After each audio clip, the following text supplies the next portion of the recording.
আসসালামু ডাক্তার মুজিবুর রহমান নিয়াজি সহযোগী অধ্যাপক ঢাকা ন্যাশনাল মেডিকেল কলেজ হাসপাতাল।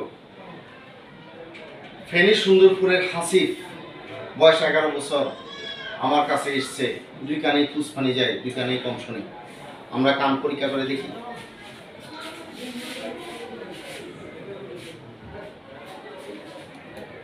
কানে পরীক্ষা করে দেখি, কানের পর্দা, এই কানে ডান কানের পর্দা ফুটা। আবার আমরা বাম কান করি।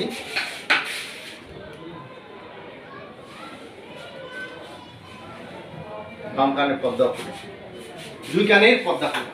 হাসিফের দুই কানের পর্দা ফুটা। কি এক সাংঘাতিক রোগ!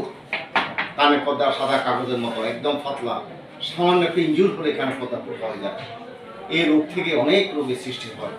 সে কানে কম শুনবে, একসময় সেন্সরিয়াল হিয়ারিং লসের মতো খারাপ রোগও সেই হবে, আস্তে আস্তে বধির হয়ে যেতে পারে।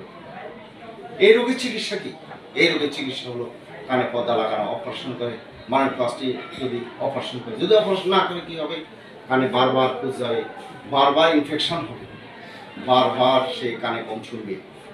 তাই তাই আমরা কানে যত্ন নেওয়া উচিত। কানে যত্ন কি?